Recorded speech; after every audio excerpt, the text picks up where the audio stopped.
Chers paroissiens, bonjour. En ce sixième dimanche du temps ordinaire, nous avons écouté l'évangile de la guérison du lépreux et vous avez souhaité les uns et les autres que je vous redonne cette homélie, alors je le fais bien volontiers. Nous avons entendu un épisode dans l'évangile de Marc qui suit un épisode important qui est la journée à Capharnaüm et qui se termine par Jésus qui quitte Capharnaüm après de multiples guérisons et qui va prier la nuit sous les étoiles, et puis les apôtres qui le recherchent et le retrouvent au petit matin.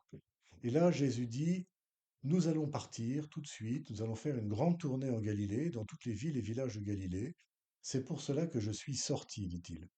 Alors, sorti, on peut penser que je suis sorti de la maison pour aller prier, mais on peut aussi comprendre plus profondément sorti du Père, sorti du sein du Père, sorti de la vie trinitaire, si j'ose dire, par l'incarnation. C'est pour cela, autrement dit, que l'on pourrait dire que je suis venu sur terre. De sorte que nous nous attendons à avoir un récit de ce fameux voyage, de cette grande tournée de Jésus dans les villes et les villages de Galilée. Or, il n'en est rien, nous n'avons qu'un épisode, puisque juste après l'épisode de lépreux, nous avons deux retours à Capharnaüm, et la suite se poursuit à Capharnaüm. On pourrait dire que cet épisode de la guérison aux lépreux est archétypique de l'ensemble de sa mission en Galilée. Ça veut dire que cet épisode en dit beaucoup plus qu'une guérison, il dit quelque chose du sens de la mission que Jésus a en Galilée, puis ensuite plus largement, bien sûr.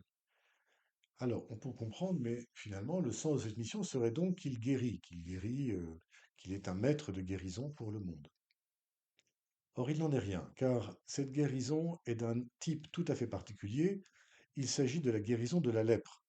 Pour les Juifs, la lèpre, c'est la mort. C'est équivalent à la mort. Le corps part en petits morceaux, pourri, alors là même qu'on est encore sur ses jambes. La relation sociale avec les autres est coupée, on est parqué dans des léproseries. Et la relation à Dieu lui-même est coupée, puisque les Juifs considèrent que cette maladie provient du fait qu'on est coupé de la source de vie, qu'on est coupé de Dieu, qu'on est maudit d'une certaine manière. Pour être rétabli dans cette communion et avec Dieu et avec les autres et avec soi-même, avec son corps, avec sa propre vie, parce que pour les Juifs aussi, le corps et l'âme font tout un. Le Juif ne considère pas que son corps part en morceaux, il va dire je pars en morceaux. Pour le Juif, corps et âme, c'est tout un. Pour le Juif et pour le chrétien qui n'est pas trop inspiré par Platon et ses théories qui ne sont pas chrétiennes en fait. Donc Jésus, en accueillant ce lépreux, fait bien plus que guérir un homme malade. Il accueille l'humanité chargée de la mort du corps, de la mort sociale, de la mort spirituelle, la relation avec Dieu.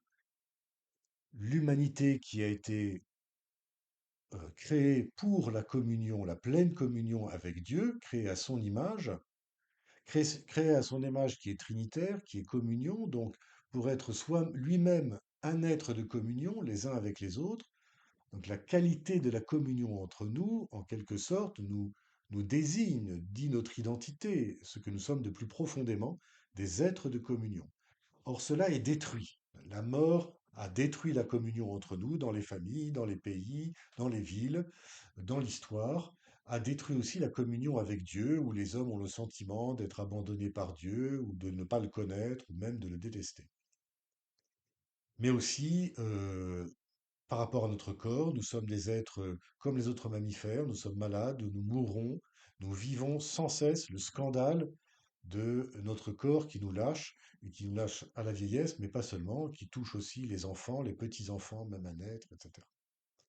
Donc cette lèpre, cette mort qui nous détruit à tous les niveaux, Dieu la rencontre dans cet homme pour la prendre sur lui. Vous voyez, il touche l'homme. Toucher un lépreux pour un juif, c'est contracter la lèpre, c'est la maladie rituelle. La maladie, pardon, oui, c'est rituel. C'est pas seulement que la lèpre est contagieuse, mais c'est surtout que dès qu'on touche un lépreux, on est soi-même coupé et de Dieu et de la communauté et de soi-même. Et donc Jésus le fait. Et le texte traduit en français, très bien, il fut saisi de compassion. Bon, du latin, c'est cum patere, c'est-à-dire partager les souffrances. En grec, ça donne en fait, il fut touché dans ses entrailles par le lépreux. C'est-à-dire qu'en fait, il est touché comment? En prenant dans ses entrailles ce péché, puisqu'il touche le membre, puisqu'il touche le lépreux, il prend dans ses entrailles, il est touché dans ses entrailles. Ça ne veut pas dire seulement qu'il est un peu ému, qu'il a une larme à l'œil, c'est pas ça du tout. C'est qu'il prend dans ses entrailles le péché. En cela, il accomplit les prophéties du serviteur souffrant dans Isaïe. Vous savez, c'était le péché des hommes, tout le monde le pensait bafoué, rejeté de tous, mais c'était notre péché qu'il portait. Il était défiguré, il n'avait pas figure d'homme, il n'avait plus figure humaine, mais c'était en fait notre péché, notre défiguration qu'il portait. Donc voilà ce que Jésus fait. Alors, pourquoi demande-t-il à l'homme d'aller le dire au temple? Eh bien, c'est que la guérison de la lèpre est un signe messianique. Si un jour un homme est guéri de la lèpre, ça veut dire que Dieu l'a guéri, et ça veut dire que le règne de Dieu vient, que le Messie est là.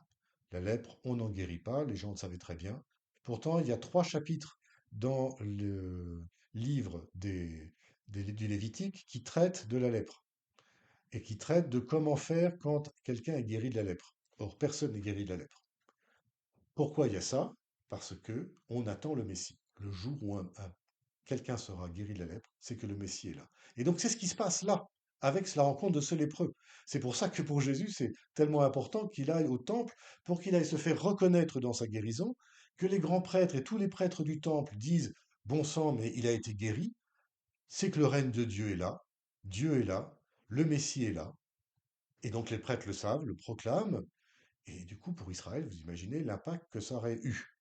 Mais cet homme, eh bien, n'écoute pas la demande du Christ et va entrer dans le bruit médiatique, va le crier à tout va, et ce bruit médiatique va gêner l'évangile, va empêcher l'évangile, on va dire, euh, et, et va faire l'effet inverse de ce qui était prévu, c'est-à-dire que Israël le reconnaisse comme le Messie. Donc c'est un échec terrible, donc bah, que le Christ assume. Il va falloir aller jusqu'au bout de cela, jusqu'au bout de prendre le péché des hommes, de se greffer des membres du corps lépreux, parce que c'est ce que fait Jésus. Il ne se greffe pas des membres saints, il se greffe à son corps des membres lépreux, c'est-à-dire nous. Cette greffe, c'est le baptême. Il prend sur lui notre lèpre pour la guérir dans sa résurrection. Voilà la bonne nouvelle, l'espérance que nous portons tous comme chrétiens. Je vous souhaite dans cette espérance un très bon dimanche et à bientôt.